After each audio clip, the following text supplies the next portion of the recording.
Greetings, Guardians. Welcome to the 32nd episode of the DTR podcast. I am your host, Jay, the content manager here at DTR, and joining me this week are my wonderful co-hosts. First up, we have Dan. Hi, guys. Welcome to the show. We have J-Ram. Yo, what's going on, everyone? Welcome back, and welcome back, Right Way. Yep, welcome back, mate. You haven't been here for a while, man. Yeah. Believe me, I've been bored out of my head and drove insane. Some of the worst internet I've ever experienced. So, I don't want to get into it. I could talk all night about it. Our guest this week is Arekkz Gaming. Welcome to the show, man. How's it going? Thank you for having me. It's good to be here. No problem. All right. So, we have a big show tonight, but as always, I do have a few announcements to make. So, you guys can find us on iTunes, Podbean, and the Google Play Store at Destiny Tracker Podcast. We do record the show every Friday at 8 p.m. Eastern live on twitch.tv/DestinyTrack.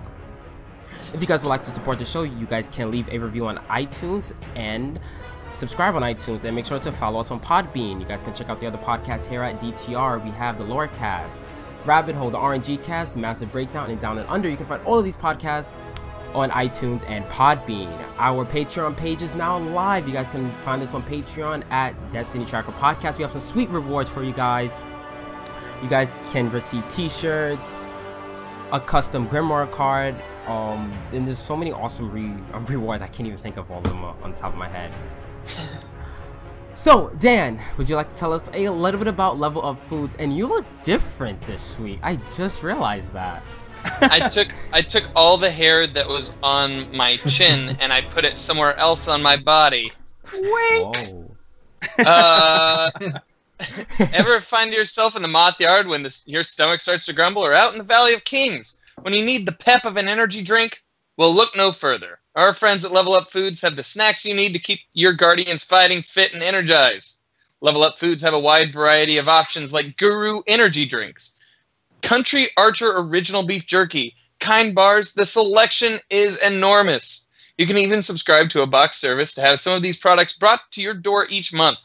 Don't store this deal in your vault. You can order a box today and use our promo list code ITSLIT17 for 10% off your next order. That's ITSLIT17 to receive 10% off these delicious snacks. We'd like to thank our friends at Level Up Foods for their support, and we'll see you out on patrol. Nice. So we do have a giveaway this week. We have 6 boxes to give away. That's a lot. So if you guys are tuning in to the live show, we're going to be giving away that way at least 3 here on Twitch, and then we're going to be giving some away on Twitter. So look out for that. And also, I do have a Union of Light code to give away for you guys. A few of our guys that came back from the event a few weeks ago, they brought some.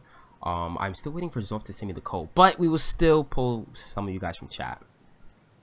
Alright, so Arekkz, let's start off with you, man. Tell us a little bit about yourself. What do you do here in the community? Sure. So I've been covering Destiny since basically since the beginning, since the alpha or a little bit beforehand. I predominantly cover like news, information, guides, walkthroughs, effectively anything that kind of sort of helps people work out how to be, how to play better at the game, or how to kind of do certain things. So exotic guides, weapon reviews, kind of everything you sort of want to know. So yeah, information is my gig. I might not be like a Crucible killer, but I know my stuff when it comes to the game. Let's put it that way. So yeah, that's kind of me. I also cover obviously like a load of other games as well, but for the sake of Destiny, yeah, that is one of my main titles that I cover on the channel. Nice. So what got you into doing YouTube? So, well, technically speaking, because I run my channel with my friend, and he's the one that kind of kicked it all off for me. We both used to work at Microsoft for a few years, and then when we were there, they basically had a games library. They got games early, and then we started just sort of like playing games, uploading videos for the fun of it to begin with, and then afterwards we were like, let's see if we can kind of make something of this. So we kind of ran the channel whilst working at Microsoft for a bit, and then 3 years later, then there was kind of redundancies at Microsoft. They laid off, and I was like, you know what? Let's try and make it work. And then took a gamble, worked for a year, and then YouTube kind of started to go somewhere. So I thought, yeah, let's go with that. And then it's yeah, the rest of it's sort of like history, so to speak. But that's sort of where it starts. I've always been in games. I've always been kind of like trying to sort of create things and whatnot. So it's seemed like a natural fit. Nice. So Dan, you're up first for questions this week, man. All right. So I'm gonna start this off with what I'm gonna call the Danfinity 3. I've listened I listened to your Destiny Down Under podcast yes. that with Log Power Slave and all that. That was a great episode. So that answers the first question. What do you main, and how many hunters do you have? And that, yeah. So he's got 3 hunters. I already know that now. Well, technically speaking, I've got 4. Ah. For occasionally, if I have to go to PS4. But yeah. All right, then that answers the second question. What will you be? What consoles or platforms will you be using when you play Destiny 2? So for 2, I'm gonna make the swap to PS4. Like I may like Xbox is my main platform, and I would like to play on there. But as a content creator, I feel like I need to have access to, because we don't right now know what the exclusives are going to be, and I'm hoping that they're not going to be that big because I don't want people to miss out. But if it is something substantial, I kind of need to be there. So PS4 will be main. I will have a play on PC and Xbox. PC I'm especially excited for, but given that it's a little bit of an unknown at this stage, until I know what Bungie's cheat prevention and their kind of hacker protection is like, then I don't really want to commit to that platform just yet. Mm-hmm. So. And the third question I forgot. But what? I had a whole thing, and then it's hot in this room, and I forgot the third one. I'm sorry. It's quite alright. I'm sorry. Well, Infinity 2 then. Yeah, the Infinity 2. We'll make the 3 next week. Thank you. No worries. All right, J-Ram. Okay, I have one question, but before I ask that, you said something, and I want to kind of follow up on it. You said you're excited for PC. Why? Yeah. So I've been playing a lot on PC recently, anyway. And I've been just other games in general. It's nice to see it run because I had a chance to play it on PC at the hands-on event, so it runs really, really nicely. 4K 60 FPS.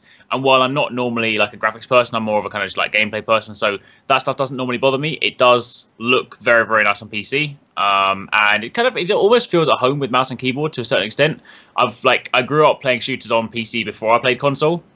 So to a certain extent, I feel more at home there at times. So I think it should be like a really nice sort of platform to play, and especially for things like it's going to be interesting to see, because Bungie mentioned at one point they were going to have like tools specifically for PC. So I don't know what they're going to be, but if that ends up being, I don't know, some kind of like machinima camera tools or something, it could be really cool for content creation. So yeah, new platform should be good. All right, and my question is, when you're not playing Destiny, what are you playing? Nintendo Switch is basically my like go-to console. I'm a Nintendo kid at heart, so I play a lot of Monster Hunter on 3DS. I play at the moment I'm playing ARMS, which is Nintendo's new fighting game. A lot of Zelda, and then otherwise things like Division, Pub Battlegrounds as well. PlayerUnknown's Battlegrounds is probably the biggest time sink right now. That is a good game. That Nintendo Switch is awesome. I have one. I love it. So I've been playing Zelda nonstop. I mean, I will go down to pick up my wife early from work and sit in the car just so I can play it. That is amazing. That is amazing. Like honestly, Breath of the Wild is now my favorite game I have ever played in my entire, gaming life. So I would love to see if the worlds that D2 has created, or the people at Bungie, if they've created worlds as large or expansive as Breath of the Wild. Yeah, that'd be exciting. Crazy how unbelievable. I mean, within 5 minutes, you can be in one world and then a completely different part of the and everything is different. Everything, the temperature, all that stuff is just it's amazing. And they fit it on a little cartridge. Which was it's crazy. It's crazy. I mean, there's never really been a game that I've played that's really wanted me to make explore as much as I did in Zelda. Like every single time I'm going, just everything is interesting in that world. So yeah, if we can even get an ounce of that in Destiny 2, it'll be whew. All right. Any more questions, Sharon? Are you done? No, I'm good. All right. We will be talking about a lot of PC tonight, so I'm excited for that. And cool. Right way, any questions you have, man? I'm quite intrigued to how the controls are going to work on PC. I mean, I'm going to end up getting it on PC, but like you said, I'm going to wait it out and see what glitches there are to it, because I can't help but feel there will be some. And they've even admitted that when it comes out, there will be some. So I'm just intrigued as to how the controls actually do work with the keyboard and the mouse. I I'd say if it was anything based on what I played at the event, there's definitely some remapping you're going to want to do, because with the new abilities, most of the stuff feels quite natural, because you use WS&D, and then Q&E is for grenades and melee. The only thing that was weird was that they mapped a lot of your super and your new class ability to effectively where your thumb is, like C and V, which felt really odd. But being on keyboard, you can map it to wherever you want. I'd probably even throw on the side like a mouse with buttons and stuff. But everything else actually felt really good. Yeah. So it's like most PC games then. I'll probably end up mapping supers to something like Controller 1, something like dead simple, and a combo just to make it easier to access. That's one thing I was trying to think of, how you'd activate your super, and I thought, because you don't want it being something simple like E and then accidentally pressing it. Whoopsie. Yeah. So that's one thing I was thinking about. That's it really. All right, so we're going to talk about trials first. So last week's map was Frontier. This week's map is Asylum. I did play trials last weekend for like a few matches, and then I just left. I just could not take it. So Dan, did you play trials last weekend, man? No, man. No, not yet. Not at all. I was waiting for you to call me. I was waiting for you to call me. I know. I'm just a phone call away. Well, look, Discord I get that. I try, but man, I just can't find myself in there. Find me in a raid. I'll take out all sorts of people. But not in trials this week. J-Ram, did you play trials, man? No, I've been busy all week, so I haven't done anything Destiny related. Right way. I didn't play last weekend, but I played this weekend. I'm a bit rusty because of how long I've been off, so I'm trying to get a bit of practice back in.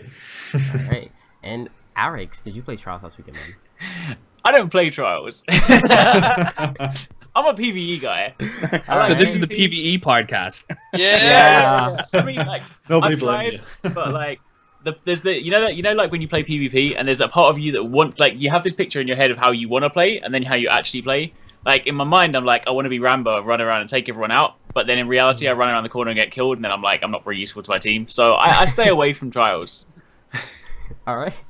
Well, we do play a little game here on the show where we guess how many kills a certain weapon received last weekend in the Trials of Osiris. We usually do Icebreaker or Palindrome, but this week I would like to do the Mida multi-tool, because that was up there in the top 3 this week. It was actually number 2. So, I know I ask this every guest, guys, but Arekkz, have you seen The Price is Right? Yes, I have. Yeah. Dang it! I was hoping you say no. Okay, so we're going to play just like that. So the highest number you could bid is 10 million. The lowest number you could bid is one kill. Okay. All right. Hey, Jay, real fast. Yeah. Someone in chat says your mic is muted, and you don't even know. No. What? I'm talking. Yeah, we can hear him. Okay. Yeah, it says I'm talking. Okay. All right. I'll talk closer into the mic. So, J-Ram, you first, man. Just see how this goes. The Mida multi-tool. Yeah. I'm gonna go with 1. What? I have no idea. Therefore, I'm not gonna pull some random number out of my butt. Therefore, I'm gonna go with 1. But you can take an educated guess based on what we've seen in the past. No, I'm going with 1. $1. Leave it up to you guys to duke it out. All right. All right. Dan. Well, I was gonna take 1. Wow. But Rambo beat me to it. You guys got to read a book on game theory. 2.7. All right. Arekkz. So when you're saying 1, you're talking millions, right? You're not. No, I'm talking saying 1 kill. What I'm hoping is I'm hoping all of you guess over, so I automatically win because I'm the closest without going over. Like Price is Right. I see that theory. That's like me saying 10 million. To inform my number, what map was it last week? Frontier. Yep. It's a bridge. It's like 2,732. That's very exact. I know. Right. All right. And right way. I'm actually going to go higher than all of them. I'm going to go 4 million. Wow. All right. Whoa. That's pretty up there. That's yeah. Arekkz, I'm out there.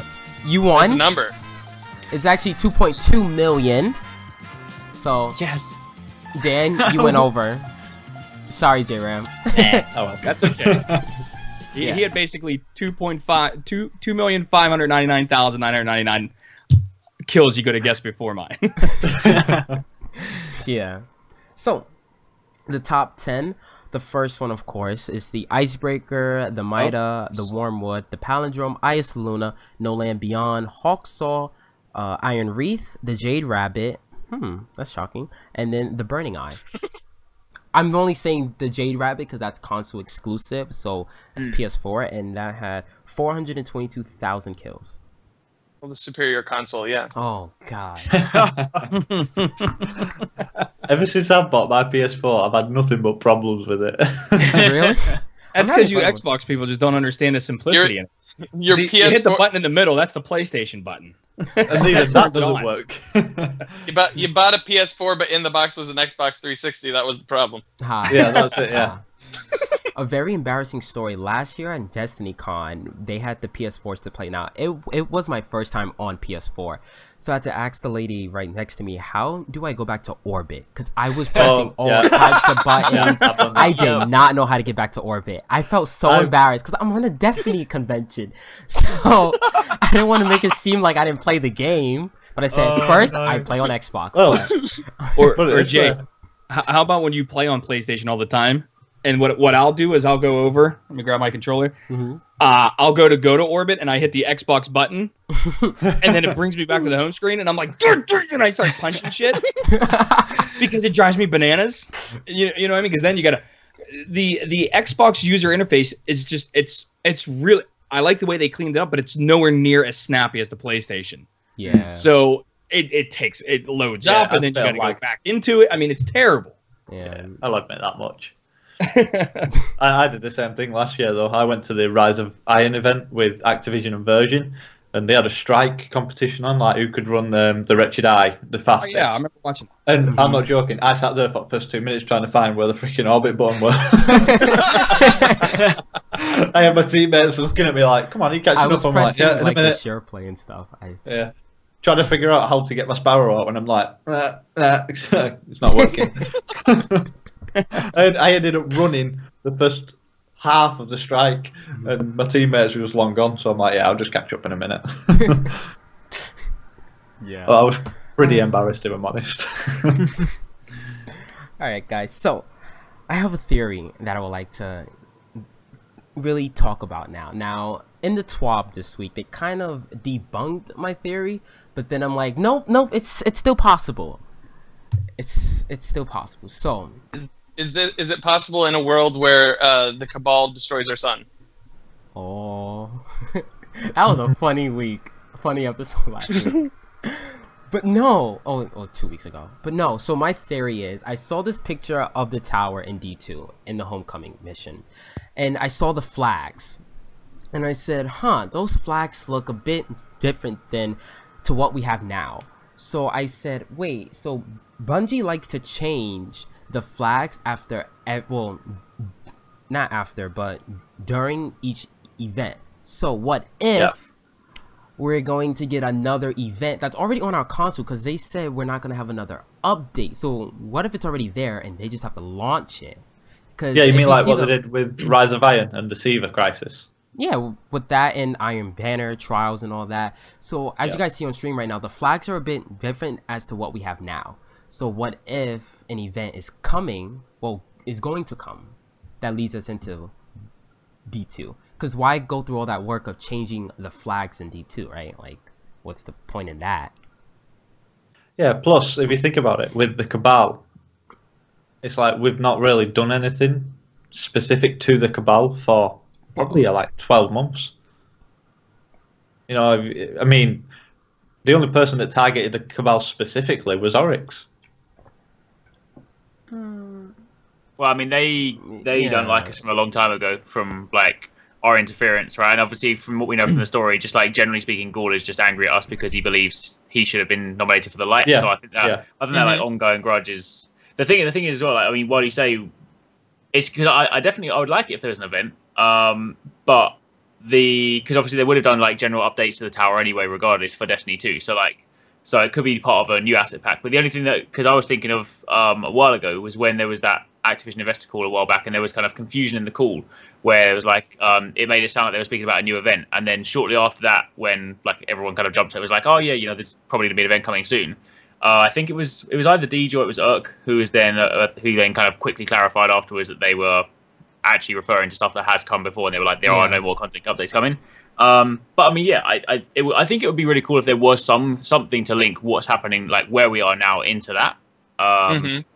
But yeah, I suppose it kind of depends, because if they are in a position where their live team has now switched over and like they're literally all the manpower is on Destiny 2, then the other option could be that they'll bridge that gap when we move over. Because the thing worth talking about as well is that I think at the very first mission, Homecoming, we know that Homecoming is the first mission. But it's my understanding that what we played is not the entirety of that mission. So there could well be a section like at the front where, like, because for example, if we're going to be able to import our characters, appearance wise, then that's either going to have to happen post first mission. There'll be the destruction, then suddenly they'll be like, when we're trying to gather our pieces, they'll be like, make your character, or there'll be a part at the very beginning. Because if you think about how the demo starts, it starts like on the outside of the tower. But you don't actually, there's no context to how you got there. So it could well be that sort of event actually transpires right at the very start. Possibly. Yeah. I'd like it to be one, but yeah, but like it would be hard to like think of an event. Like, why make an event for something of someone trying to attack us? So it doesn't have to be that specifically. So it could. Or have something like relate to it. I'm just trying to think of ways, but that's just my theory. I think something is going to come because of the flags, like that kind of caught my eye. Dan, what are your thoughts? Because I know you kind of shut me down last week. Oh no, or was it J-Ram? It was one of you two. It's usually one of us. Yeah. But no.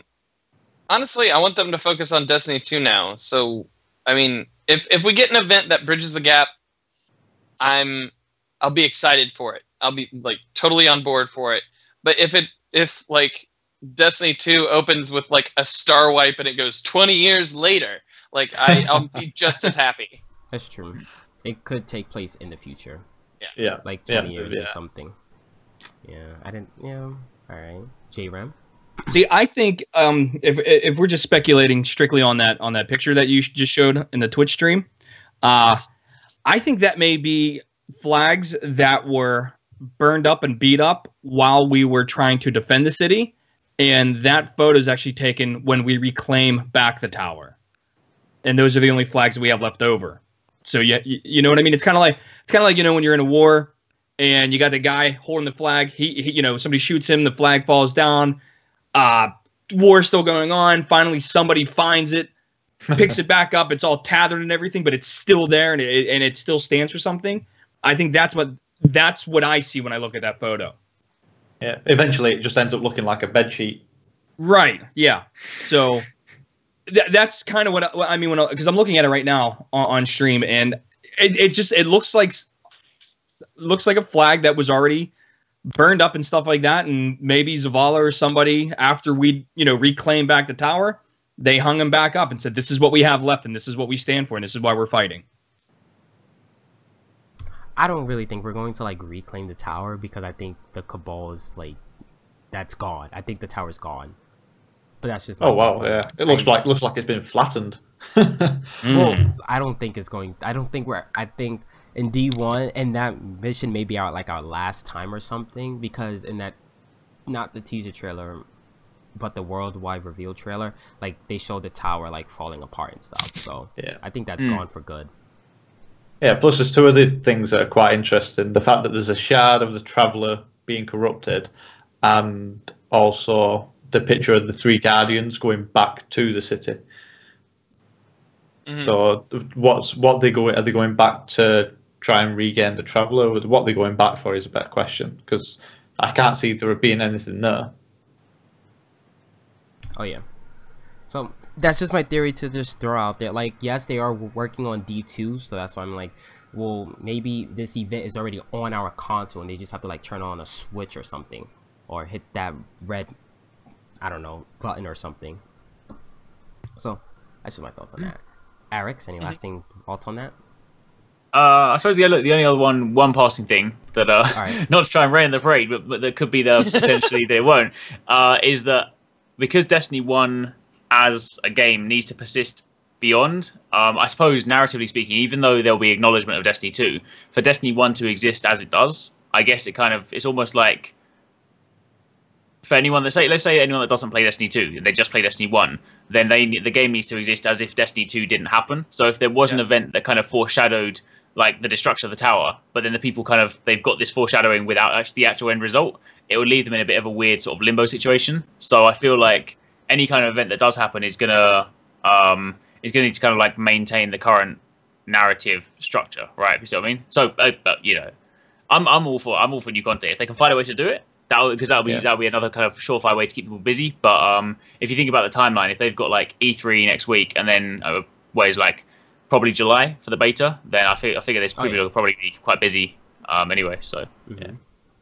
There is an interesting sentence on This Week at Bungie on the 12th where they state there will be a small team that continues to work on Destiny 1 just to keep it up and running. So could that be the team that it could be that is the team that's going to be making them sort of small events just to roll it over. Alright. Yeah. So back on the Destiny 2 beta. So when do you think that's going to drop?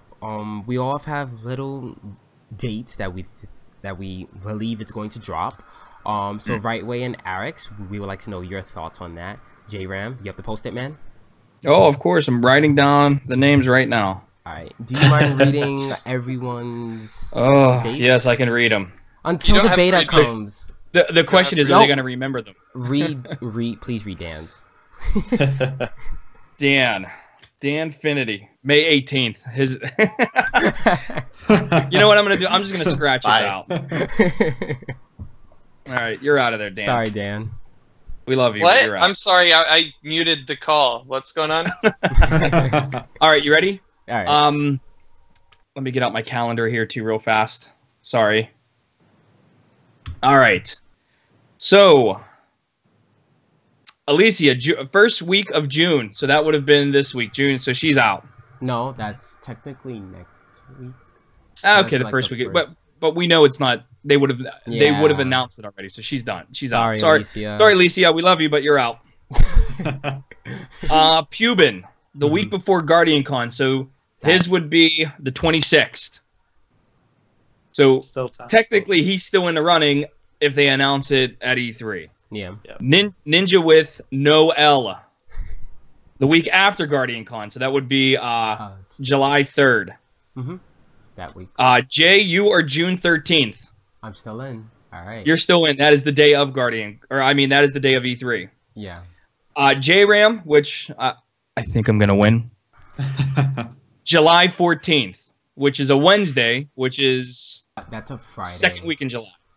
Oh, it's a Friday? That's a Friday. I'm looking at it, yeah. Even better. Evil Aura is June 18th. He's still in the running. The Geek Chick, she's July 7th. Duba is July 20th. Arekkz and Rightway, we need your dates. All right. Arekkz? Sure. I am July 11th. Okay. July 11th. All right. And Rightway? I'm going to go with 22nd of July. All right, those are both good dates. Nice. Now, why did you guys choose those dates? So I went July 11th because firstly it's a Tuesday, which kind of goes in line with update time. Mm-hmm. There's going to be gameplay every single month up until launch, so then I don't think they would do it straight after E3 because there'll be player hands-on at E3. They're specifically going to want feedback from that, and then they're going to kind of like use that to inform any last-minute base tweaks. So then July will probably be the month regardless of the date. But you then need to factor in there'll be a PS4 early access window, plus there'll be the pre-order early access window. So you then need to allow, you need to kind of think about probably a 2-week window for the beta that then allows like Xbox and PC to play late. So yeah, I'm thinking like 11th probably makes sense, and then you probably have PS4 go live at 11th, and then Xbox and PC jump in like 3 or 4 days later, and then probably play for the week after. All right, right way. Kind of on the same basis. I've thought since they announced there were going to be a beta that everyone would get access to the beta around the start of August, and those that gained the early access would be about a week or two before. So I've kind of based it on that.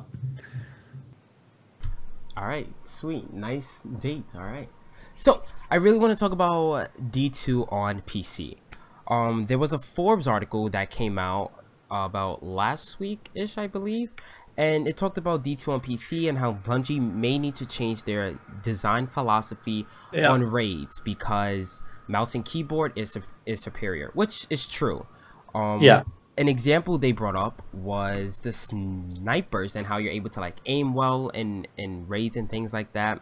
So my question to you guys is, do you think D2 coming on PC is going to play a major role into the way they design these new raids and things like that? Arekkz, let's start off with you, since you actually played the game on PC. Sure. So I think from the design philosophy, they can't design it necessarily with PC in mind specifically, because of course if they do, then they're inadvertently hurting console players. There's definitely that concern. Like, typically speaking, if ever you look at anything like competitive, then if there's a PC audience and there's a console audience, then there's normally a distinct separation there. But that being said, if it was down to like PvP and you were saying who's going to be the where you're going to kind of get the better players, and it probably will be PC. But for something that's like a PvE encounter, because when it comes down to the actual execution, like in a raid, like once you know what you need to do, sure, you have the precision on PC.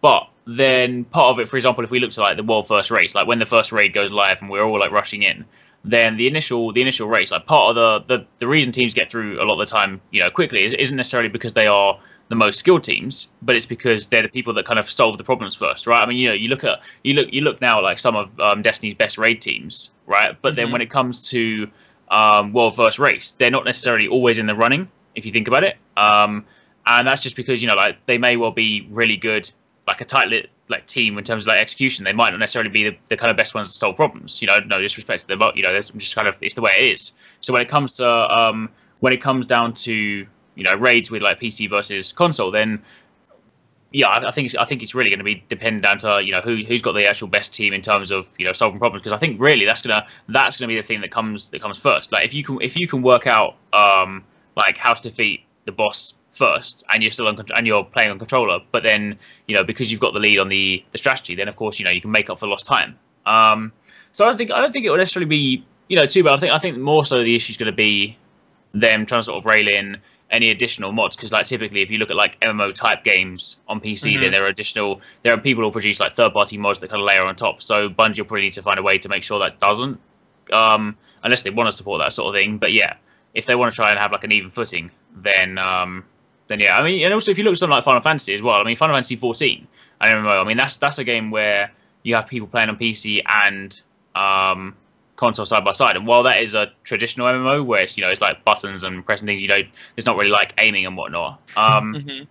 The audience is still kind of like sit side by side quite nicely. So I think it'll be it really depends on how Bungie are going to handle the PC version, right? But I don't think it's necessarily quite as bad as Force making it out to seem.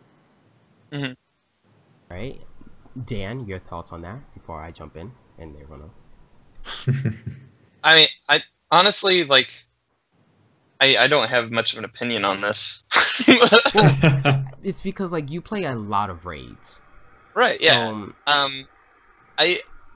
I agree with Arekkz that like the teams that figure it's all about troubleshooting. Every single raid has been about troubleshooting, whether like and like Arekkz said, there's like. Each team has its own strengths, and not all the time are they in the top 10. Like Professor Broman's team with Kingsfall, like they figured out Kingsfall, but they didn't absolutely figure out Wrath of the Machine. Like I don't even know if they were in the top 20 to do that. but like, I feel like my experience will be on console.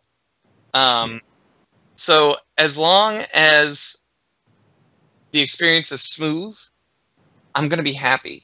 PC wise, I mean, yeah, you got to keep people from modding the crap out of it. But like, honestly, especially with PC possibly getting like a pushback date because of the development cycle for them, I don't see how many of these things will be an issue for the first raid. I can see the raids being more mechanic heavy, just like in King's Fall, because they know mouse and keyboard is superior, I guess. So I feel like, and plus Luke Smith, you know, he directed the King's Fall raid, and as you guys can see, that strike, and I think you played the strike, right, Arekkz? Yes. Yeah. Yeah. So that strike was mechanic heavy. So I feel like the raids are going to be mechanic heavy, also. So yeah, I think to a certain extent. I mean, like, you know, I would personally like that, because I think, yeah, King's Fall is probably, while like as a kind of experience, I've really enjoyed like Wrath of the Machine. I think King's Fall is definitely the best raid because, you know, as a WoW player, like, I love the complexity, but I think one of the kind of design choice they made with Wrath of the Machine is they were trying to strike a balance. So I think a lot of people found King's Fall quite difficult versus. You know, something. So I think they'll probably try and strike a middle ground. But of course, with guided games in, they can probably afford to dip a little bit more into the mechanic heavy stuff because there'll be people to help out. So I hope they do, because yeah, I honestly I like those challenges. And also, in fact, just kind of going back to that point as well about the console versus PC. While it's not like a direct comparison, I looked at like Division when they used to release like incursions. They're like nowhere near as like, they're not even comparable to raids, but they're kind of Division's equivalent to like end game content. And when they did the very first world first run for the first incursion that went out, like, our team actually beat the PC team, and we were playing on Xbox. So, and you know, that's a pretty kind of like aiming focused game. So that just came down to strategy, right? Like, we might not have been like as accurate as other people, but we kind of got the working strategy down first, and then that just meant we came through. So yeah. I'll tell you one thing that no one's mentioned yet, and you know, I'm not a big PC gamer, but I do know this: the field of vision. You could change. Can you change that on D2? Yes, on the PC version. So how is that going to play into something like for example, the War Priest? Okay, you know how you got to kill the acolytes to reset the timer. Well, now if you can change your field of view, you can have more real estate going from left to right. So is that going to give PC players that little bit of an advantage compared to a console player? Which, I'm when it comes to field of view, we have a very narrow vision compared to PC players when they can change it. You know what I mean? So how is that going to come in and change the way that raids feel? That's a good point. Yeah. I haven't heard anyone bring that up, actually. Yeah, I haven't. I didn't even think about it, and I play on PC. Yeah. Why you guys pay me the big bucks? Yeah, so that could be it. Because also the interesting thing as well is like, take that one step further. What if Destiny 2? I imagine it will be, because since ultra wide is such a big thing. I mean, if it's also got ultra wide monitor support, and you have like wide field of view and ultra wide, I mean, yeah, you can have a. It's just like the entire map. It's like, hold on, guys, let me check around this raid. Whoa. You're gonna like literally spin in your chair just to shoot. Yeah. Imagine. That could be hilarious. No, but I think about that stuff because a lot of times when somebody dies, you usually hear, "Oh, I didn't even see that guy." Well, now you can't. You're gonna be able to. You're gonna have super guardians on PC, like just shooting behind them without even looking. Yeah. So how is that? How is that going to impact the game? I don't know. I suppose the only other one thing they might do, I mean, if it ends up being such a big, like, significant thing, they might, you know, when it comes to like world first, they'll actually just like specifically say, you know, world first PC, world first Xbox, and actually start to split it out. Because if there is such a big disparity between it, and then the kind of audiences feel like there's like, you know, if say console players feel like they're losing because they're not playing on PC, then they might just say, you know, all right, world first, here are your PC players, here are your Xbox players, job done, kind of thing. But because those players can't interact with one another, I feel like those issues are isolated at best, right? Because I mean, yeah, sure, if PC team get world first, but they can't in any way interact with PS4 team or Xbox team, then does it really matter too much? Well, I'm actually glad you bring up that point about the world's first Xbox and PC, because if the PC release is going to be later than console, would that mean they're going to push back the date on the raids, on when raid launches, or Iron Banner, or whatever it's called? So like console first, and then the next week PC, and then it's just like that. Like, will PC always get things later than console? I hope they don't do that, because speaking from a PC perspective, how shitty is that going to feel when the raid comes out and you're watching everybody play it, but you're not playing it? You got to wait that additional week or 2 weeks, so or whatever the time frame is. So I think we're going to wait a month, maybe a month and a half for the first raid to come out. I think that's what they did with Vault of Glass. I mean, Vault of Glass, it's not like it was Dark Below where it was like a week later or 3 days later. I mean, they waited to release that. So was it about 2 weeks? I don't know. I thought it was a month. Or maybe it was, yeah. Well, maybe. No, I don't think. Yeah. I thought VOG was 3 to 4 weeks, about 3 or 4. Oh, maybe it was, yeah. No. Well, that's what I don't know. Fair enough, yeah. But I mean, yeah, I think you're definitely right. I think once the PC version's out, I don't think there'll be a staggered release for everything. I think the initial, because the interesting thing to bear in mind as well is that kind of delay hasn't been like officially confirmed as such. They just haven't actually confirmed a date for PC, so there's still a chance it could launch at the same time. But yeah, I think if it is delayed, then yeah, they probably, because it would be like a really kind of like crappy message, right? Because I mean, if there's a lot of people that have been wanting to play and they're going to jump on PC, and if they can't even take part in that world first race, then yeah, and even if it was one of those kind of things where it would have been like 3 to 4 weeks, they'll also need to allow for PC players to have like at least a week to hit max level and get geared up, right? So, yeah. Holy crap! So I'm looking at this. I'm looking at the Destiny Wikia for the information. September 9th, 2014 is when Destiny 1 came out, and Vault of Glass came out on September 16th, 2014. Okay. So a week afterward. Oh, so I was wrong. I thought it was a month. How would they expect? No, hard mode was the month after. Hard mode was like a month out. Okay, so that's what I was thinking of then. Oh yeah, of course, because I think I went into it like, because that was the old gear system, and I went in and I was massively under leveled. I was like level 26 or something, and I was just and hard mode was 28. Yeah. I just wish they would wait a little bit longer, not a week. Yeah, but you know what ends up happening? People like everybody ends up grinding their ass off. They don't really appreciate the game for what it is, because all they want to do is get in there and they want to get their stream out if they're streaming, because they want to be the one streaming the brand new raid. You got Galhorn, bro? Galhorn? Yeah. Listen, you're gonna need Black Spindle, Galahorn. I'm gonna need your social security number and a credit score just to make sure you could get on. And you'll now need Dubious Volley as well, please. Yeah. It's great. It's gonna be have 8,000 completions of all previous raids. Yeah. Also, if you can get me some Cookie Crisp, that would be amazing. Must have also correctly guessed the number of kills in the Destiny Tracker podcast. Another thing and this piggybacks off of the whole PC thing, and nobody's denied it nor confirmed it yet, is the whole, can you take one of your characters from, let's say, PlayStation and import it into PC? I mean, I was thinking that. I know. Bungie hasn't said anything about it. I know. And it was one of those rumors. Yeah. Yeah, I've seen stuff somewhere, but yeah, like you've said, they've not confirmed it. But I do have a wait. Are you going to talk? No. I do have a question about what you mean by that, J-Ram. Like cross save, because what I'm talking about is, since you play first on console, once that PC releases out, then you could transfer your character over for one time. One time? Yeah. So I know Mark from Guardian Radio, he was saying something like that. Because when Xbox and PlayStation first released, you were able to play Battlefield 4 on 360 and PlayStation 3, and when those new consoles came out, you were able to upgrade.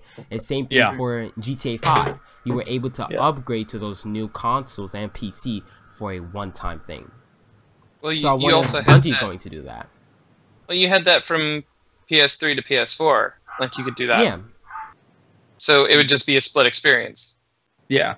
what I was saying is cross save. You know.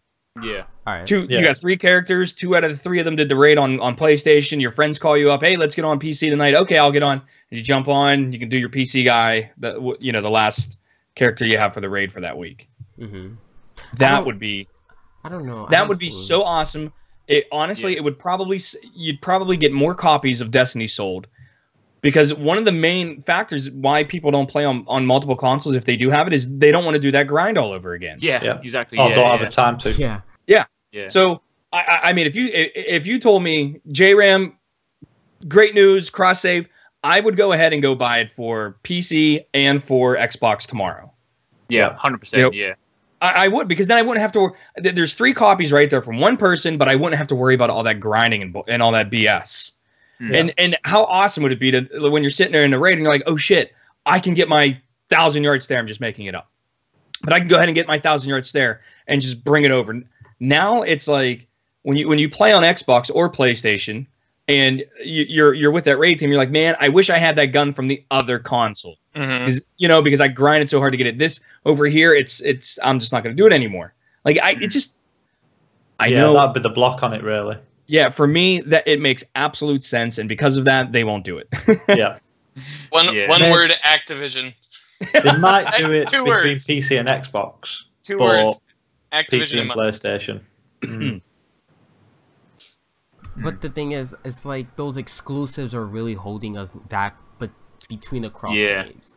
How many times do we say that each week? Oh, a lot. Yeah. You know? Like, that's hurting us. Console exclusivity only benefits one person, and that's the people making the money. Activision. It doesn't benefit us at all. Plus, with there'll be a workaround. Okay. Would it cause a workaround on how many times you could do the raid in a week on one character?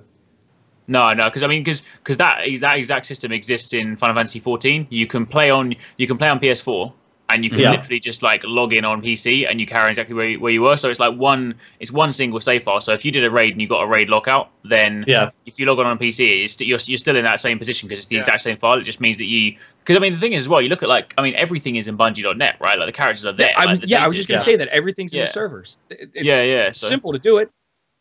Unless PlayStation wrote a fat check. Yeah, well, that's the thing. You could even go as far as if you think back to like even on Xbox, if I have like the kind of DLC stuff, like when you had like Blacksmith Shader, for example, if I logged onto a different Xbox my account and I hadn't downloaded Blacksmith, you know how like you go and load up your character and that shader is temporarily disabled because it's like it doesn't have it there. You could even go as far as and do that for exclusives, right? If say like I had Jade Rabbit, like they'll call it like Jade Rabbit 2.0, and then I log on PC, like it could just be disabled. I mean, I know they're probably not going to do that because, of course, then it's going to be a bit of a weird message. And I know they haven't like officially confirmed it, but I'm pretty sure that's probably not going to happen. But I think it'd be perfect because I completely agree. Like I want to play on all platforms, and as someone that like I'm only going to PS4 because I feel like I have to as a content creator. But if I knew that I could do cross save, I would just main Xbox and PC. Mm-hmm. So, yeah. And when PlayStation hears you say that, they love it. All they can hear is dollar signs. Yeah. I mean, that money. Yeah. But yeah, I don't see cross save happening though. Maybe that one-time fee thing that you could transfer your character over. I see that happening. I can see that. Yeah.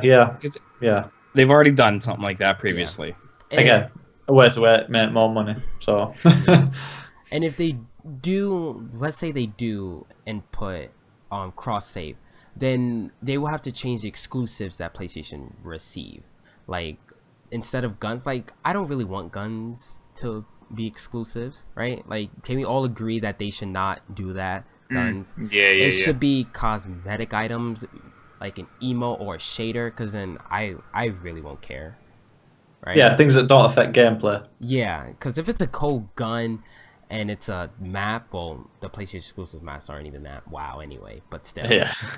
Like, because it also hurts the person who owns a PlayStation. Like, certain maps cannot be a Trials map, and Xur cannot sell certain weapons and things like that. I kind of wish if they want to have exclusive, turn it into the way COD has it, which is like every month or something like that. you just have to wait 30. Is it 30 days? Yeah. Yeah, then you have to wait on that, right? Yeah. Yeah, but think about that fat check that PlayStation must have gave them. Jade Rabbit is not. It's not coming to Xbox. Yeah. Well, it is. It's not. But When it doesn't September. matter. In September. When it doesn't matter. Tomorrow. I'm going to be using it. Okay, I'm Tomorrow. going to be playing it. All right. In September when nobody's going to use it. Yeah. Think about all those zeros on that check. That's gonna be the first one Zero sells. So, Dan, your thoughts? So we'll have a use for one weekend and one weekend only. My thoughts on exclusivity? Yeah. Well, I mean, to the superior console go the spoils. Like, yeah. Well, you mean Nintendo Switch? yeah, exactly. Like Nintendo Switch gets the grease. Yes. So Yeah, I don't know. all right, Arekkz. So you actually played the game. So Yeah. what was your impression on the game actually playing it? Because there's a lot of mixed emotions going around. Since you actually played it, your thoughts on it? I was super impressed. Like it felt like both familiar and new at the same time. Like, you know, I mean, because there's this sort of like interesting point where, you know, before Destiny 2 came out, you know, because there were so many things that Bungie have learned over the years. Kind of part of me was expecting the game to be drastically different, to the point where like, I might pick it up and be like, whoa, what is this game? But then you think about it, it's like, well, no, it is Destiny 2. Like it's Destiny, but it's just like the next chapter. So it's not going to be a drastic change. Like it's going to be, you know, it's new. It's because it's going to be kind of like more of the same, but what we're familiar with, right? So new worlds, new guns, new abilities, but fundamentally it's still Destiny, and that's the good thing about it. Like, you know, I picked it up and instantly I felt at home. I was like, you know, I know this game. I know what I need to do. There was no moment of like, oh, what do these buttons do, or what does this do? Like, I was just like, this is Destiny. But it definitely had, like, when I played the first campaign mission, for example, it had a really distinct like Halo vibe to it. Like, I just definitely felt like, even just sort of playing the first, I mean, I would be willing to bet the first mission is probably amped up to the point where it looks super epic. Whether that kind of, with that degree of detail and kind of that sort of cinematic feel carries through the whole campaign, I hope it does. Whether it does, we'll have to remain to be seen. But that definite vibe, I mean, even before I played it, when I was sitting in the reveal stream and I watched them play it as well, I was definitely like, this feels like, you know, when the rain's coming down, there's a lot of stuff going on, there's a lot more like dialogue happening, just everything about it. It just feels a lot more alive. But I mean, yeah, I liked it because I know there were some, you know, some people were kind of, you know, throwing around comments like, oh, it's Destiny 1.5, doesn't feel that new. It's like, well, no, it's not. It's like, it is a completely new game, and like, if you know, you don't hear those kind of comments too much about like if there's like a new Call of Duty that comes out, a new Battlefield. It's like, you know, same kind of principle, like new guns, new maps, new abilities, job done. But you know, the worlds were cool. Like when I had a chance to explore them, all the new guns feel cool. You know, guns in Destiny always just feel good anyway, right? I love the SMG. The SMG feels absolutely awesome. And even you know, when for example, I mean, like I was a little bit disappointed when when we didn't have the chance to play like all the 3 new subclasses. Like the only one we got to play was like Dawnblade. So aside from that, when I picked up Gunslinger, but even when I did that, something as simple as like being able to like spam off 6 shots, like it's not a drastic difference, but it's still like the class played a little bit differently with, of course, the new like class abilities, being able to like shade step or like, you know, twist reload. And even that felt cool. So yeah, I was super impressed. I mean, I appreciate from an event like that, it's always a little bit of a kind of biased opinion because you go in like it's new, right? Everything's new, everything's fun. So it's very hard to leave an event like that with like negative impressions because it's just like, you know, there's not really time to kind of process and start sitting there thinking, I don't like this, I don't like that. You're just like, it's new. So, but no, like I think you know, even like a couple of weeks back, I sit back and I'm sifting through footage and I'm like making videos and stuff, and I'm just excited. Like I don't really have. I mean, there are some things, you know, it would have been nice to have like dedicated servers or like 60 FPS on console, but it's just minor to me. Like it's just more of what I love, right? So. Just a quick question. What are your thoughts on the 60 FPS? I mean, so for me personally, especially since I'm more of a PvE person, it doesn't bother me in the slightest. Like I've never really been someone to be honest, for a long time, I probably couldn't have even told the difference. But like because I'm more PvE focused, it doesn't really bother me. Like if I was like a Crucible person, like a Trials person, I was really competitive, I would probably be one of those people that's like, I would like 60 because like it'll actually affect my gameplay. But for me, I don't really care, to be honest. I'd rather have like, you know, growing up as like a Nintendo kid, I'm gameplay first. So as long as the gameplay is there, it's fun. I couldn't care less how it looks, to be honest. All right, J-Ram, anything you have to say about that? Because I know you're really big on that. On what, FPS? Yeah, 30F, 60 FPS. Yeah, I mean, like I said, if I'm gonna invest my money into something, I want the best possible thing. Mm-hmm. You know, so when it comes down to the 30-60 argument, you know, and I know we're not going to get into it like we did last week, but yeah, I mean, I'm definitely looking into PC main because I want the best experience. And if that means I have to PC Master S. yeah, if that means I have to sacrifice a couple exotics and maybe a strike, so be it. Yeah, that's exactly what I'm doing. Yep, so be it. I mean, the exclusive strike we got on PlayStation really wasn't that great, nor were the guns. It was long. Yeah, so that strike. I'm okay with that. I'm completely fine.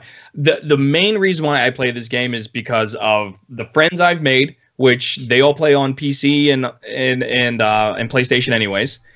That's first and foremost. Second, raids. I love doing that, which that piggybacks off of reason number one, which is the community that I play with, the group of individuals. And then the third thing is because I just love the game. The shooting aspect is fantastic. The storyline, even though in D1, it's been heavily criticized, it's still there. You could still piece together what you want. You know what I mean? So, like I said, if I have to sacrifice one strike that really doesn't fit within the story because it is exclusive, fine with me. I don't care.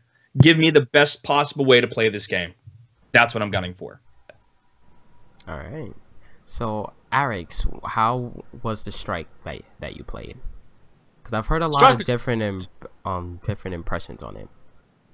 The strike was actually pretty cool. I mean, I think I was most taken aback by the fact that it was on Nessus, which is probably one of the most visually striking maps we've had to date. Yeah. Mm-hmm. So that was quite cool. But it's also there were 3 distinct sections to it as well, because you start on like the top layer, which is like the really kind of like the striking area, which kind of looks sort of like No Man's Sky with like the red plants and the kind of bright white colors and stuff. Then you kind of dig deeper down to the mid layer, which is like the Cabal dig site. So suddenly it gets very kind of like gritty and muddy and stuff. But then that part was quite cool because, of course, there's the spinning drill bit in the middle, which I died to many times. A piece of advice: don't try and revive someone with your back to the drill because then it'll run you over. But then you dig down like one layer deeper, and then you get to kind of this sort of familiar Vex kind of architecture, right? So you suddenly start seeing that. So it's quite like it's a really cool strike. And it was definitely like more of a there were sort of like more interesting things going on, and even the boss fight. I mean, like they sell it as a 3-phase boss. It's not a complicated boss, and when it's like 3-phase, it's not like 3-phase like a raid. It's basically just like you fight the boss for a bit, then he runs away, then you fight him some more, then he runs away, then you fight him some more. So it's kind of like Taniks in that respect. So I wouldn't say it was like overly complicated, but still having like the multiple phases and stuff, it was you fight him through different sections of it. But it was definitely a cool strike to play through. I mean, I only got a chance to play it once, so.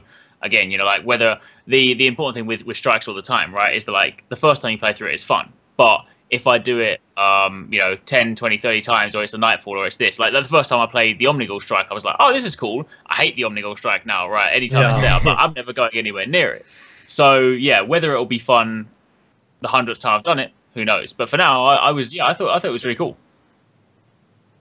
Now, I don't think they said this, but are the strikes going to change every time you play through it? Because you know how like now you have different feels of it, like different enemies. Did they say that? I don't remember hearing anything about that. I don't remember hearing that. Actually, no, I'm not too sure. I'm not too not as far as I'm aware. Right. I mean, from what we've been told. Because I don't want us to go all the way back to year 1, where it's the same strike, the same enemies, like it's just the same. Like I don't want them to go back on that. So yeah. Are you going to E3? Yes, yeah. Super looking forward to that. That's a question you can ask. Yeah, that's true. Yeah, I'm hoping I can get. I need to start doing this. Actually, I'm hoping there'll be like an interview there because there's so many things that we want to try and like uncover. Because now, especially now, we know that E3 gameplay wise can be quite similar to the gameplay reveal. I think most of the information from E3 is going to come from interviews for sure. Yeah. Oh yeah. So now let's talk about the PvP. How did that feel? Playing that, because it's a lot different than what we have now, at least in my opinion. Yeah, it's changed a lot.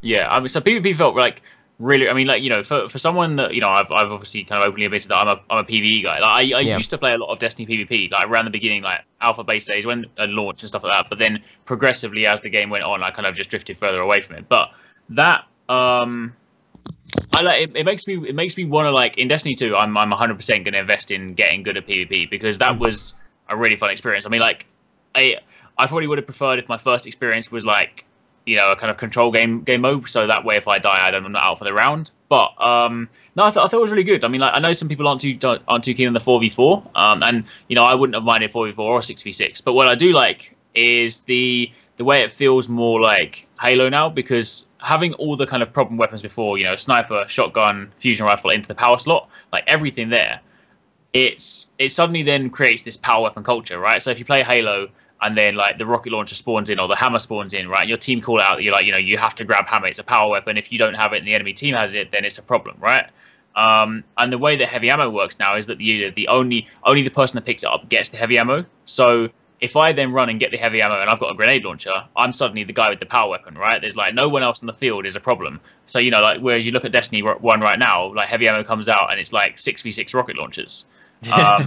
So like, that you know, that in itself is really cool, because it's just going to change the whole dynamic, right? It becomes a lot more competitive. It also becomes a lot more balanced as well.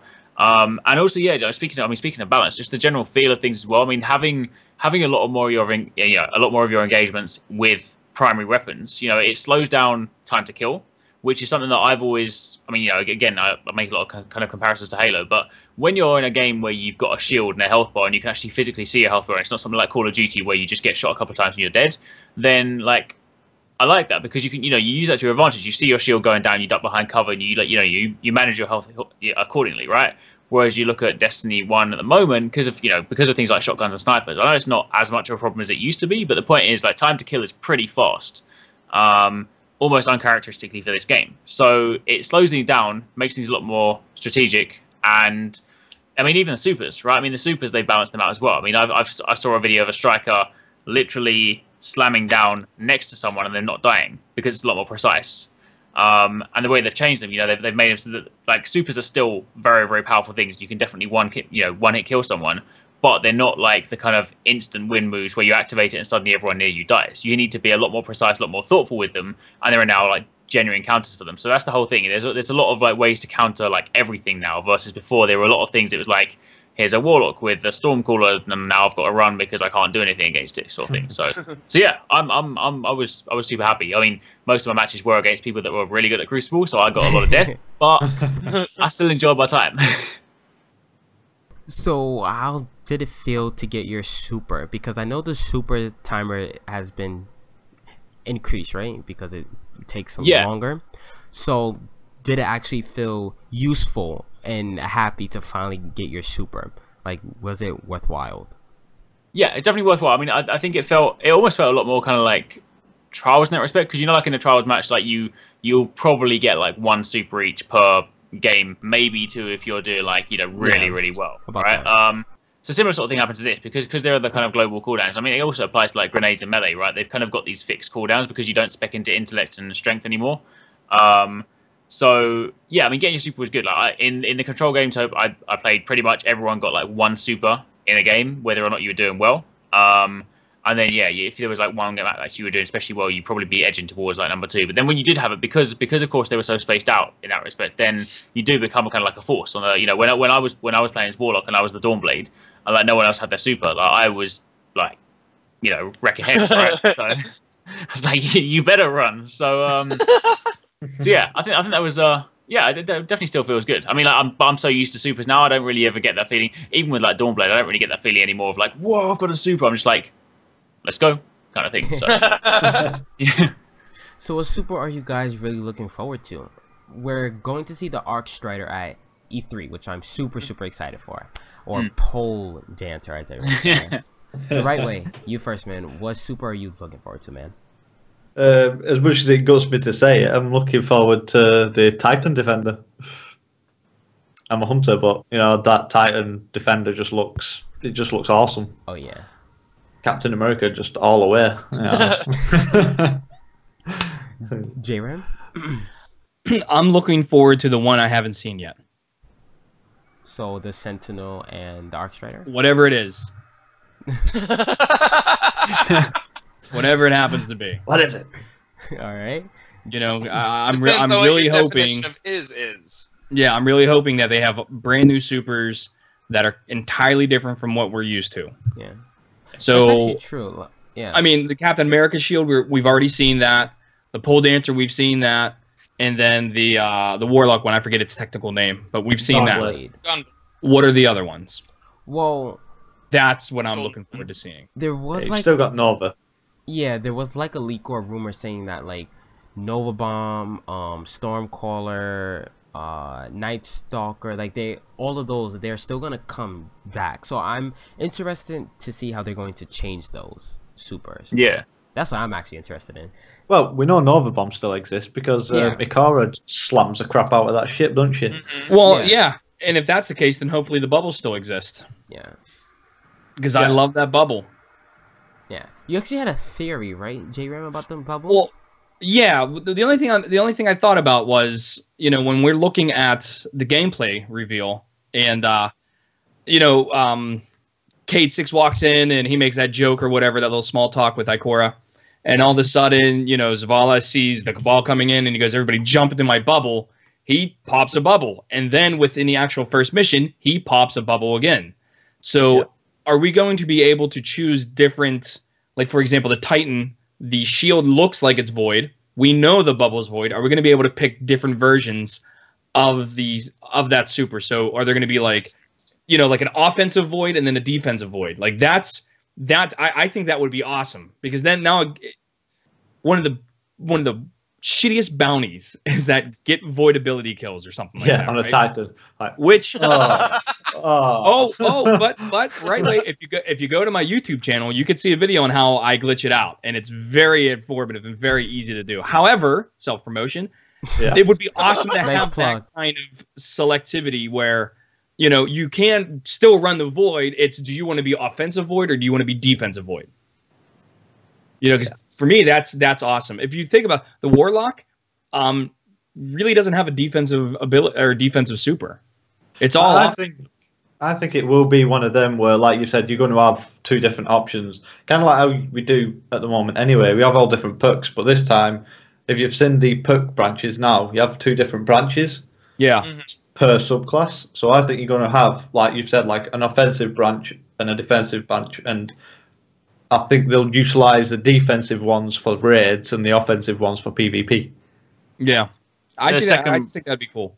The second branch is just like additional abilities to kind of, it doesn't actually, well, at least in the existing trees, they don't actually change it. The only thing you've got to bear in mind is that with that, I mean, the reason I think they're probably going to get rid of Bubble completely is because also the Titan's class ability, like if you combine the class ability with the super, like the class ability is a wall, so it's effectively your bubble.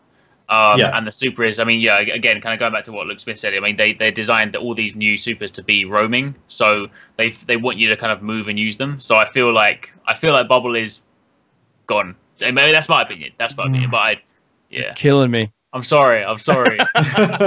No. So, if that's the case, then well, we're all PvE people here. So, how they're going to take that approach towards the raids now, since all the supers are roaming?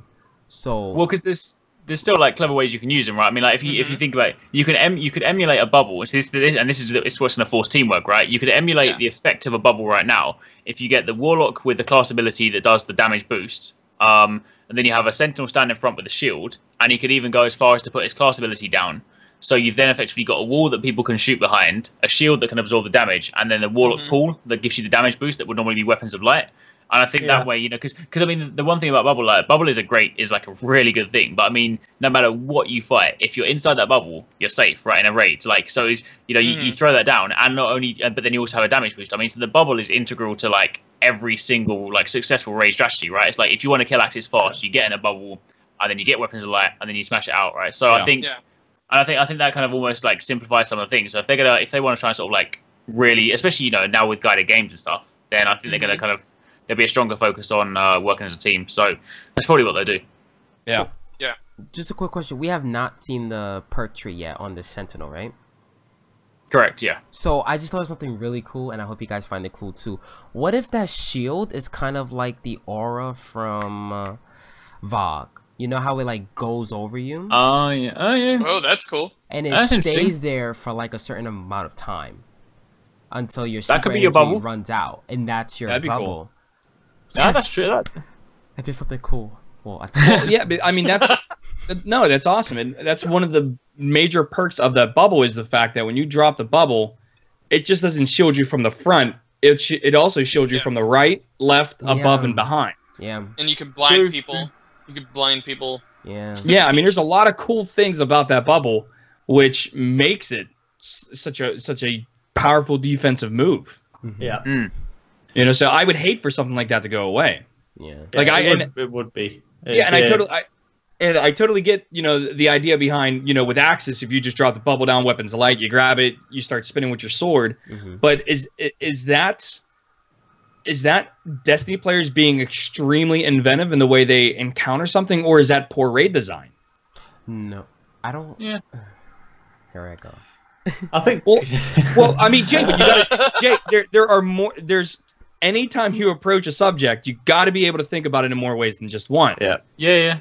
And if we look, I mean, if we look at Crota, people don't even refer to it as a raid anymore. They say That's the Crota a strike.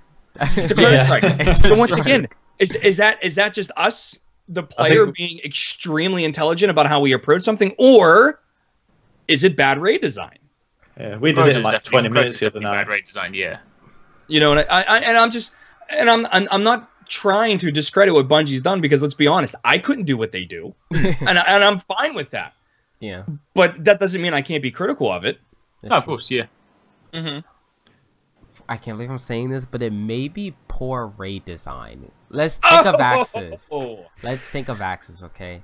The way he teleports, if no one in that studio thought that Titan could pop a bubble and like use a sword or something and go in and out right on his leg, then I'm not gonna say anything mean. I mean, to be honest, it's not even that situation. It's not even like raid design. It should be the ability. Like a boss should just be able to stamp on your bubble. Because you look at like any other like super ability. As a hunter, like I always get the short end of the stick. If I try and run up with my blade dancer or run up with my bow, they're like, "No, sit down, you're dead." Whereas a bubble is like, "I'm alive. You can't get up." Yeah, Jay. Before the Age of Triumph updates, I guess nobody at Bungie thought, oh, when they do Crota, they can actually stand on the other side of this window right here and not get hit by anything. Do you know what I mean? Yeah, I mean, that happened. I mean, the hardest part about that raid was the Abyss. It was just making sure you get to the next part. Yeah. Everything else was a cakewalk. A sentinel in the Abyss would be really useful. Walk with that shield. It's like, I want them to make raids like King's Fall mechanic heavy, but I don't want to sit in one place for a long time shooting at something. And then you move around and then you sit in one place and shoot. I want to have a mechanic that actually does damage. Yeah, like heat spots on the floor. Yeah. Or AoE effects that and you've like got to those avoid. Siva charges in Axis, what if you could do damage with that? Like, that was perfect. Because I don't want to sit in one place. Because now we have these guided games coming in, so I feel like the mechanics are going to be like amped up a bit instead of sitting in one place. I hope so. Yeah. Oh yeah. So Arekkz, what is your opinion on the new system coming in for like clans and stuff, guided games? I mean, I think it's a really good system, right? I mean, people have been asking for matchmaking for a long time, and I think it's probably the best way they could have done it, because Bungie could have just given into it and be like, you know what, screw it. People have been asking for matchmaking, we'll just throw it in, right? And I mean, games like World of Warcraft, games like Final Fantasy have matchmaking for raids, and it does work. But it also does have its downsides, because there's no guarantee that whoever you party up with will chat. So this is probably the best situation, because even if you had like a team of 5 and you have a random person that comes in that don't have a microphone, you can probably still get them through the raid, right? Yeah. So I think it's probably going to be, and also you're more likely if you're matching with a clan who have openly said we're opening our party, we're welcoming you in, then they're more likely to be like people that want to help you, right? Versus just like your typical LFGs, like, where's your yellow horn? Where's your dubious volley? Why are you not 500 light when you can only be 300 light? Like, you know what I mean? So yeah, I think it's good. I think it's, I mean, yeah, clan support. I mean, clans. I know there's technically speaking clans in Destiny 1. There's no clans in Destiny 1. Let's be honest, right? They're on a server. No one cares about clans, right? like now they're actually being game and there'll be rewards and there'll be like like milestones and stuff like that. Yeah, I think it's good. It makes sense, right? Mm-hmm. I'm curious to see about those clan rewards. Like, what's gonna be a clan reward? I think they say you could create your own clan emblem. Correct me if I'm wrong. Yeah. Okay. Yeah, that'd be cool. nice. As long as what happened, Dan? I just hope I don't see swastikas. That's it. Oh yeah. I play Call of Duty and I see so many inappropriate things on COD. Yeah. Oh yeah. Don't get into that. Yeah. I'll give them credit. They're creative. That's as far as I'm going. But what else with the clans? I do hope that there is a feature where you're able to kick someone. So did they say that you have to accept the person in, or they just join in? Like you see them searching and they just join in on you? No, I think. I'm not sure.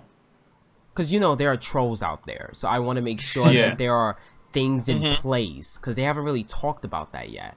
So I'm really interested to learn more about like kicking, but not kicking. Well, okay, kicking is like their reporting system is going to have to get a lot better.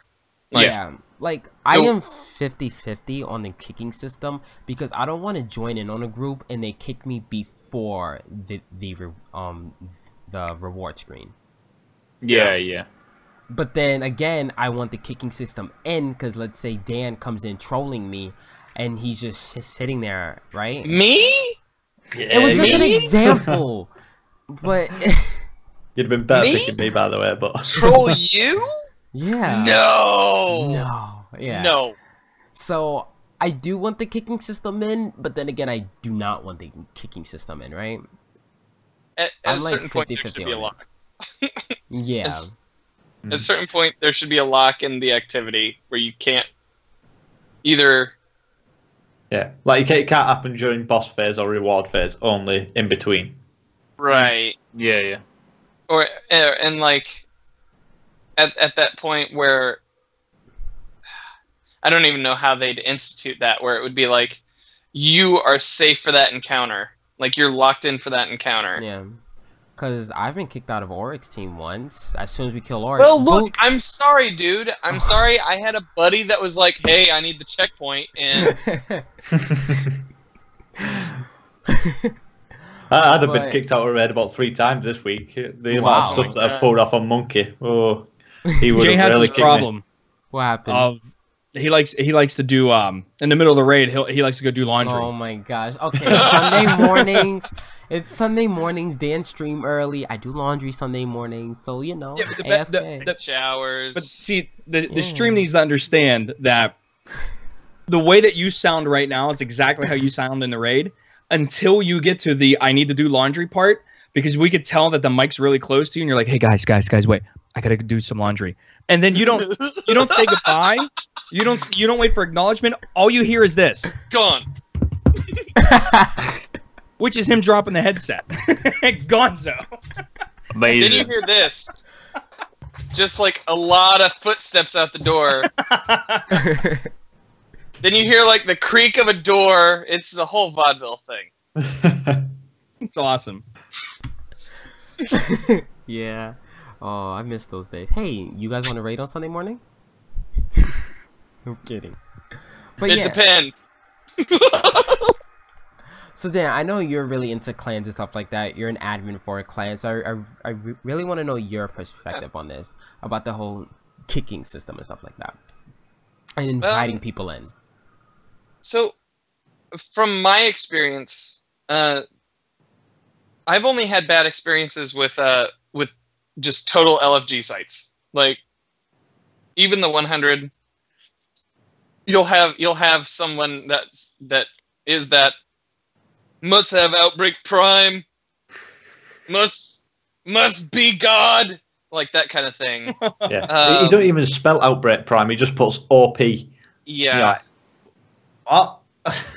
Like, in my experiences, the LFG groups have been the worst experiences I've had in the game. But when I've run with clans, or like if there's like 4 people from a clan, or if I'm running with my clan Usually there's 4 or 5 of us. If we've ended up picking somebody up, it's been really awesome because like we can help somebody walk somebody through something, or they've if I'm on the receiving end, I've received tons of help and pointers from clans just as I've been playing through. So like I don't know, I see the guided game system as an amazing opportunity, especially for those smaller clans who want to build out their numbers with players who are active and missing out, are looking to do activities.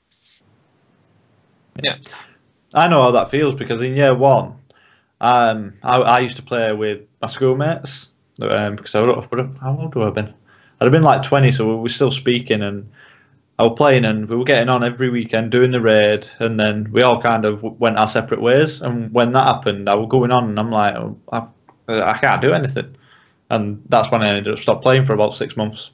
So it just shows how that lockout of not being able to jump into teams through matchmaking, it stops you playing the game. So, I do have 2 questions about this system. Are you able to set exactly what you are looking for, like class, subclass, like things like that? Must have experience, must not have experience. Like, I don't think we've had anything, or I don't think we've seen too much kind of granularity on it. I think from what we've seen so far, they've just described it as like you form your team of however many people you want to go with, and then you open up the rest of your team to like someone else. I'm sure there will be like, I mean, I don't feel like they're going to go like ultra specific, because if you think about like Destiny, like while composition has always been a factor, it's never really been the deciding factor. Yeah, exactly. You could still do a raid with 6 Titans, right? Whereas like if you could take an actual MMO, like you need your healers and stuff. So I don't think they'll probably go down that far. They might put a couple of filters in, so you can probably like ask for something, but I think they're probably going to, because of course it is fundamentally a matchmaking system, right? I think they probably want to keep it pretty broad. It'll just be like, here's a team of 5 people looking for 1 more, job done. But there might be more though. Also, like searching for like, is it only like for 1 extra person that you need 1 person, or can it be like 2 people, 3 people, or a whole team? Actually, I did see that question on Twitter. Mark knows where they actually said something. Yeah, I think they said you can. I think they said that you can go in with like as many or as few people as you want. I think it's like as a clan, because I think you could also be like a single person in the clan looking to kind of help teams out. Because sometimes on the flip side, like I before like we formed our full raid team, like we often used to have like 5 out of 6 people, and there would always be like the 6th slot is someone we always needed to fill. And like conversely, you could be. I think they spoke about how like you're not necessarily always going to be like a person that's like looking for help. Sometimes you might be that one guy that knows the raid that just wants to find a team to jump into. So I think there'll probably be ways to do both sides. But again, we haven't got like full details on it just yet. What I've really liked. So there's have any of you guys gone to the 100.io to find like a group or anything? Yeah, I've been there before. They have like this really awesome feature, the Sherpa feature, where it can it shows on your profile like when you've helped people do a certain amount of activities based on how high your Sherpa score is. Something like that integrated into Destiny, I think would be excellent. Yeah. Like, just cool. especially if you're leading these guided games, I think something along those lines would be awesome. However, not a feature that I would need at launch. I think that's what the reward scheme for the clans is meant to be like. It doesn't reward the individuals; it rewards the group, if that makes sense. So that it entices people into going into clans, and also entices clans to want to grow. Yeah. Right. I'm also interested to see how the companion app is going to change with this new clan feature. I don't use the app too much, but I'm still curious to see how the app is going to change a lot. With the new I use the feature. app all the time. Really? The app sucked ass at the beginning. Yeah, it is. Now, it's really good. It's quick. And the reason why I use the app is because the app is signed in on PlayStation, and my computer is Bungie.net is signed into Xbox.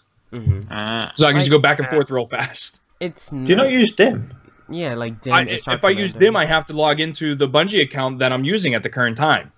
Yeah, but it lets me jump onto PlayStation and Xbox. Easy fix. Easy fix. Even Ishtar on your Commander phone, on your phone, you have Ishtar Commander. which is awesome. On your computer, you have DIM. Yeah. Yeah, I've got that as well. That's essentially what I have now. With just by using the Bungie app. The Bungie app's really good now. Like I said before, it sucked. Yeah. But now it's seamless for me. Like, I really fell in love with Ishtar Commander is when I turned my phone sideways and I was able to see everything. I did not, and I did that by accident. So when I saw it, I was like, whoa. Like, I love Ishtar Commander. The Bungie app's like that on iPad. Yeah. So it's nice. True, yeah. But the API just makes me exciting. So, I think that's it. Anything else you guys want to talk about really quickly before we wrap up? I want to ask Arekkz a question. All right. Sure. How long does it take you to clean your room? Like 2 seconds? Look how organized it is. Not too bad. There's a pile of boxes. I mean, look at the shoes. They're perfect. The hats are. Yep. I'm looking like as soon as you signed in, I looked at it. I was like, my God, that he's perfect. Like, look at that. I'm kind of curious how like things are placed. Oh my God! And then like in my background, I mean, I got a shitty green screen that I'm trying to make. I got to, you know, I have some like beautiful artwork that my wife brought in, but obviously it's covered up right now. Look, I got all these books over here. If you guys can see that, look at that. There's my refrigerator and all my books. Nice. Is that really a green screen? Is that going to be a green screen in the back? Well, dude, I had this really awesome idea, right? I was like, dude, I'll get some of that green paper and just put it to a post board. And here's the best part. It works. The bad part, I don't have anything to mount it to. Yep. So what I tried to do, if you guys want to look, what I tried to do is that this turned into a DIY home session. This is amazing. I tried to make it like a jacket. But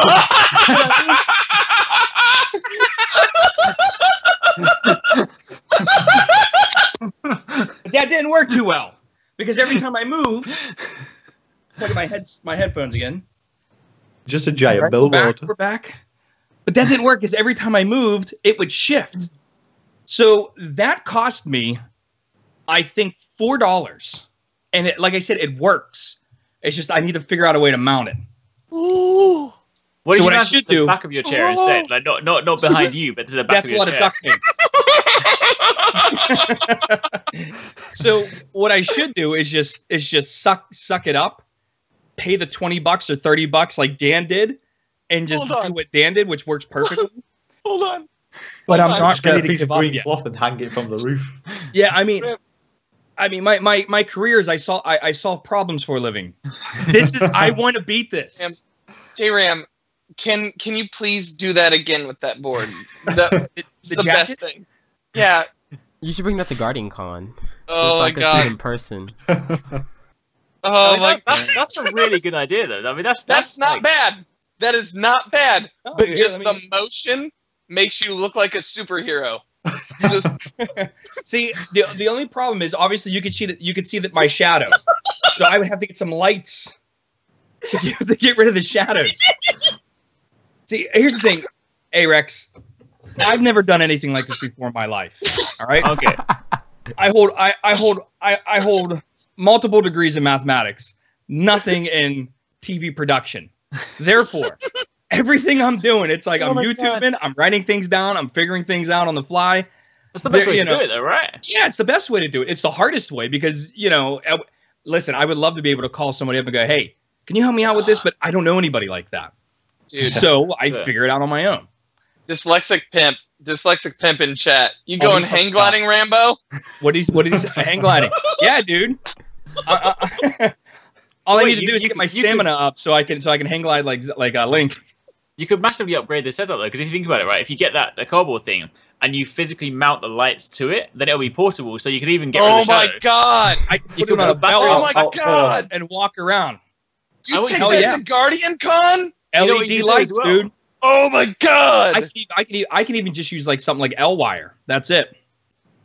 You could also mount a foldable tripod to the back, so that you can take it out. You could everything about it could fold up, and you could just deploy it. Like, I'm ready to green screen. Let's Dude, go. I made a beer pong table like that in undergrad, where it folded into itself with the legs and everything. We built it. It was perfect. Took us maybe 3 hours. The fact of the matter is, Jay, number one, I saw this stuff at Walmart, and I was like, oh my god, it's my green screen. I can build it. And now that I've kind of gone this far, I can't turn back now. You can't turn back now. Oh. Continue down this road. Yeah. So I'm glad to see that everybody is enjoying this.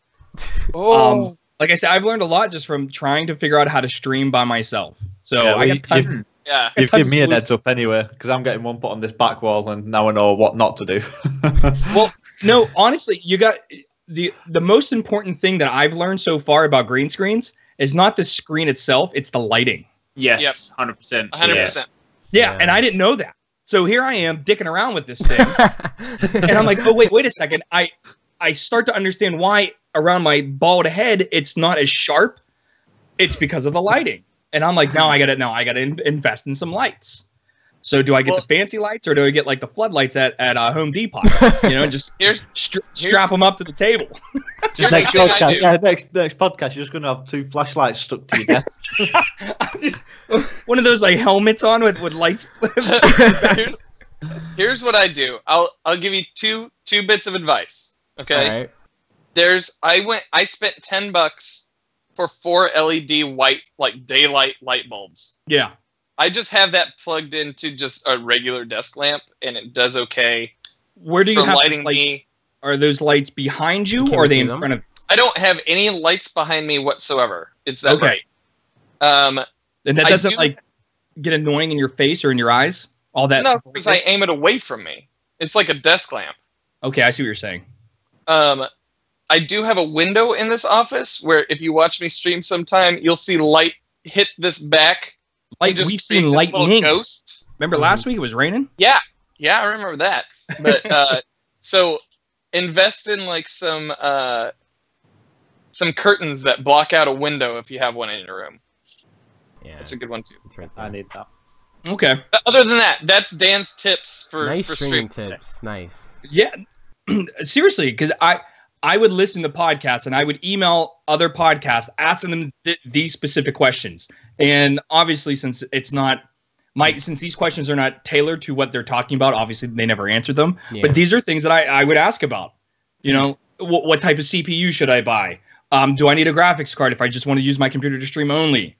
Like things like that, because when you go into the OBS forums or to the XSplit forums, they're really not that descriptive in what they're talking about. Because I figured all this out on my own.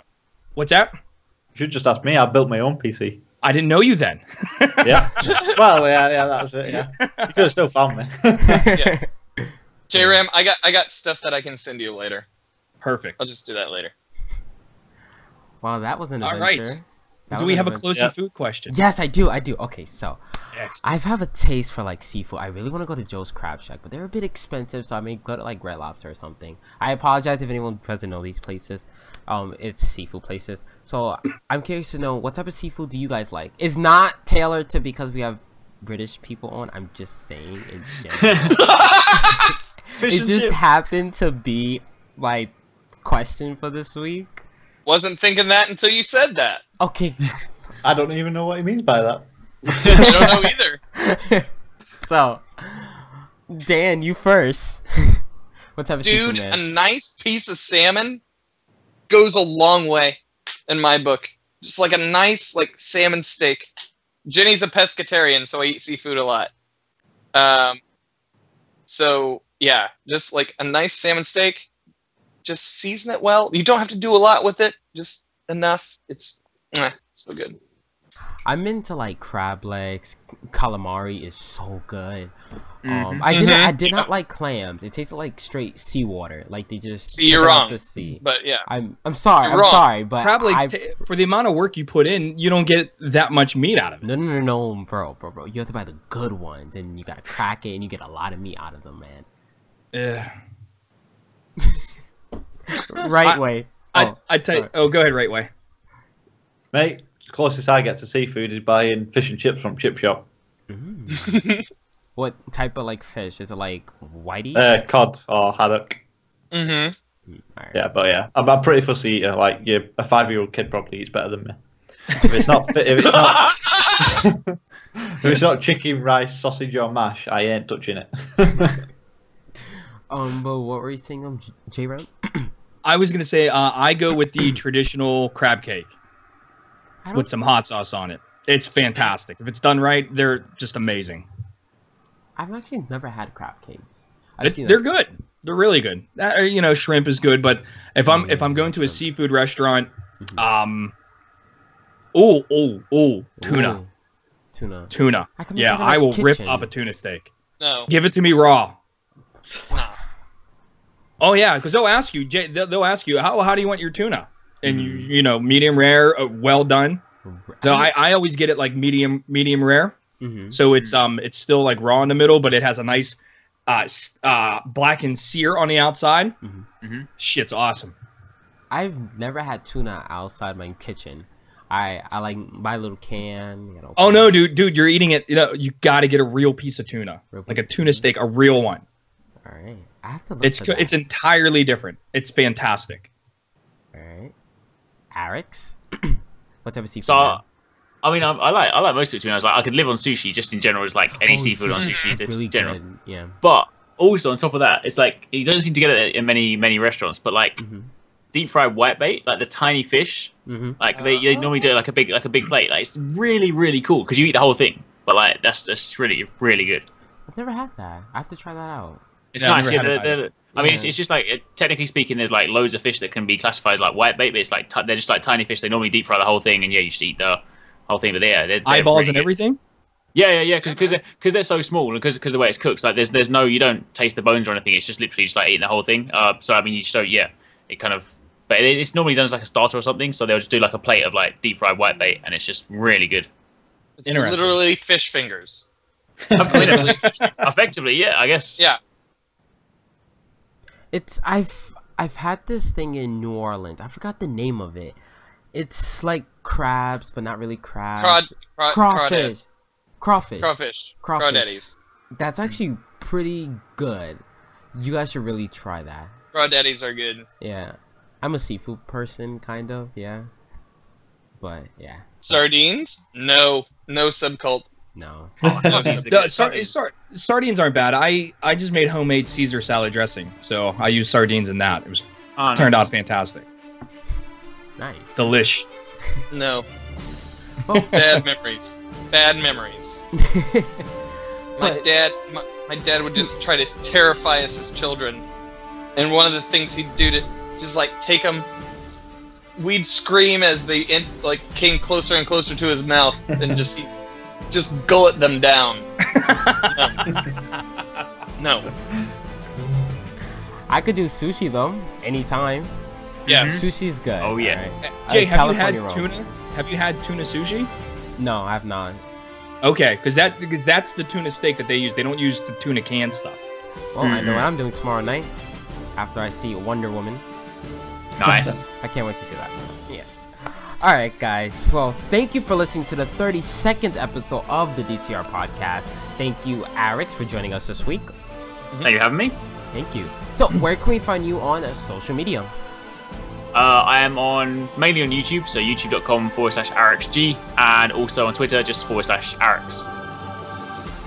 Alright, and Dan, where can we find you, man? You can find me on Twitter at DanFinitTwitch. And you can find me here on Sundays and Tuesdays on the Destiny Tracker Twitch channel. From Sundays from 7:30 a.m. to 11 a.m. Tuesdays from 6 p.m. to 10 p.m. And you can find me on my own personal channel at DanFinity. And JRam. You can find me on Twitch and Twitter, J_Rambo9119, and on DTR on Wednesdays starting at 8. And Rightway. You can find me on Twitter under Rightway Gaming, YouTube under Rightway Gaming, and on Twitch under Rightway Gaming. I stream every Monday, Thursday, and Saturday as of this week. Nice. Awesome. And you just had your first stream here on. Yeah. That was on Woo! Thursday. Yeah, that's right. Yeah, I thought it was a pretty successful one. Did 2.5 raids, we'll call it. So you guys can find me on Twitter at J_DTR. You guys can find Destiny Tracker on YouTube at Destiny Tracker and on Twitch at Destiny Track.